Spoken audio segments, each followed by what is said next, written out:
When you're dealing with businesses, typically your close ratio or the amount of times it takes you to close a deal is longer, but your payout is much greater.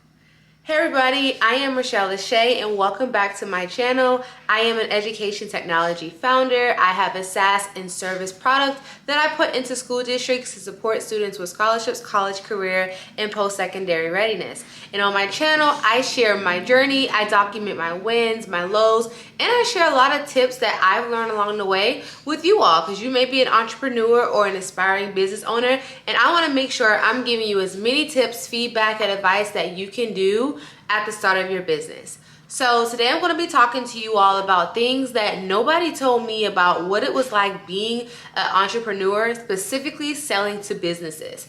In business, you can either be B2B or B2C. B2C is more the most common or most known business model, but when you're selling to businesses, specifically school districts, it is a whole lot of things I wish I knew beforehand. So I'm going to share about 5 things that I wish that I knew, and hopefully it'll help some of you out there that might be looking at starting a business, but specifically a business when you're dealing with other businesses. So the first thing that I wish I knew before getting into business is understanding how to market directly to businesses and what that outreach process will look like. If you are someone who owns a business and you market to consumers, typically you market on social media like TikTok, Instagram, maybe referrals, word of mouth, whatever the case may be. But when you're marketing and you're outreaching to another business, you have to be a lot more strategic in your outreach process. You can't just do whatever and throw whatever out there in hopes it lands, because you're dealing with businesses, you're dealing with professionals, you're dealing with a whole nother realm of individuals that make up a company. So you have to be really strategic in how you plan to outreach to them. One thing that I have learned in my experience in selling to school districts is that my audience is not necessarily going to buy on TikTok. I can post as many videos on TikTok. I'm going directly to the consumer, but I'm not getting in the business. So one thing that I've learned was LinkedIn. LinkedIn has been really good in terms of connecting with school district leaders. That way they can see my organization and they can see me presenting in a professional way. That way I'm just building that trust, establishing that credibility. That's only step 1. But I'm going to get into a little bit more things that I learned about outreaching to businesses later on in the video. Okay, the second one is building internal systems within your company. You may be thinking, how does that have anything to do with selling to a business? It has a lot to do with it. When you are a business that sells to other organizations, you have to be organized, you have to be on point, you have to be ready to send out invoices, to get on these meetings. A lot of times when working with businesses, the sales cycles are typically longer, but the payout is much greater. So in order to succeed and actually be able to go through that Alexa, where was I? You have to have your internal systems and processes in order, because when you're dealing with businesses, typically your close ratio or the amount of times it takes you to close a deal is longer, but your payout is much greater. So you have to be able to be organized, to set up systems in place when you're outreaching to these businesses, because you don't want to come off disorganized or like you don't know what you're doing.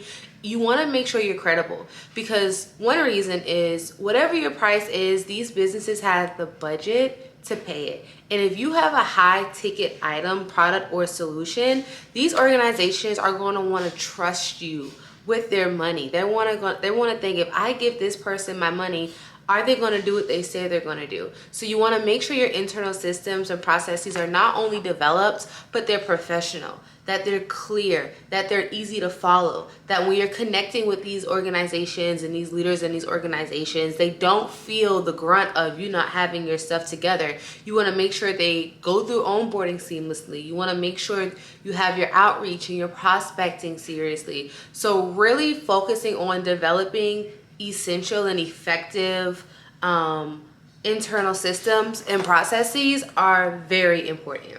The third thing that I wish that I knew was really investing in your prospecting process. So this kind of goes along with what I mentioned before, which was marketing and outreach. Me specifically, pitching and working and partnering with school districts, my prospecting process will look completely different to someone else. But prospecting is what I call getting leads, getting clients, getting customers. What does that process looks like? And in order to have an effective prospecting system, you have to have internal systems and processes in places. So if you work in sales, you already kind of have an idea of what it is to prospect. A lot of times with businesses, the best way to get a deal is to pick up the phone and call, show up, follow somebody on social media and ask them to connect, ask them for a meeting. But you're doing a lot of the grunt work and prospecting. You're actively calling, you're actively pitching yourself. So you have to understand what you're selling, why you're selling it, but most importantly, why it's relevant to you. So understanding and having an effective prospecting process will allow you to get in front of the individuals that you need in that business. The fourth thing that I wish I knew was understanding that these businesses, they have budgets. Some of them have big budgets, some of them have smaller budgets, whatever it is, they have budgets, and a lot of times they have a lot of funding allocated to that. So I want you to remember two things about this. Budget is always changing. That's the first thing. And you want to make sure you know what they have allocated to what department. The first aspect is budget is always changing. You can do business with one company one year, but they can have a budget cut the next year. A prime example is when you work with school districts. The school districts had a significant budget cut where I'm located, so that really can impact my operations or partnership with that business or with that particular district. So understanding what their budget looks like throughout the year, throughout the quarter, anticipating any slowdowns or anything that may impact the organization. Just like companies lay off individuals, that can be for various reasons, but ultimately is budget. So making sure that you are aware of how their budget can impact your business. Also allocating. It is very important. Well, it's more of a strategic move, is knowing where these businesses are allocating different funds to. So if you're on a call with them or you're on a call with a decision maker and they give you a response of, oh, we don't know where we can pull this money from. You are already thinking ahead because you researched the budget of this business. You know what they have allocated for. You know what they can move around. So showing that you understand what they may have money for, what they can allocate, bringing in some of that knowledge and saying, hey, I did some research. I see you invest 10% of your budget in support services. Maybe we can pull 3% of that and put it to what I'm selling. That's just kind of an idea. Think about where the money is going, where it's coming from, and try to give them insight on where they can pull to reinvest in your organization.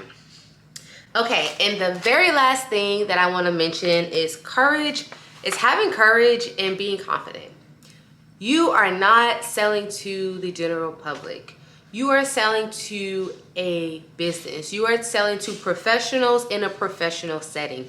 This is their job. Someone once told me it is hard to get a salaried or a 9-to-5 employee to take a chance on a business that they don't know. Because you have to be realistic. If you're working at an organization and someone comes up to you and say, hey, I'm a business, I do X, Y, and Z, I want to partner with you. That person is going to tell their colleagues, their managers, their whoever is above them, and they're essentially putting their self out there on behalf of you. So you have to think about it from an internal standpoint. If I want to bring you into my organization, if I am going to say this is a good opportunity and it backfires, that looks bad on that person. So ultimately, they're taking a chance on you and believing if you can deliver or not. So you have to be confident. You have to have courage. You have to know you are the person for the job and that you are going to show up and you're going to not only meet their expectations, but surpass their expectation. Another thing is when you're closing a deal, it's not like people are on the back end of your website and buying something. You have to speak to them. You have to get in a sales call. You have to get in a meeting. You have to speak to seniors of the organization, VPs, whoever they are. You're going to have to be in front of stakeholders and you're going to have to be confident and competent enough to handle that meeting, to answer any questions, to talk about ROI, to talk about objectives, to talk about metrics, to talk about KPIs, to talk about everything these organizations are going to want to know before they give you their money. So you have to be confident in your ability to deliver. You have to know what you're talking about, and you can't sit there and be timid. You just can't. You have to own the room. You have to make sure your presentations are clear. So not to kind of scare you or go overboard and do too much, but those are all things that go into selling to businesses. But these are some things that has helped me, things that I've learned along the way that I wish somebody would have told me ahead of time.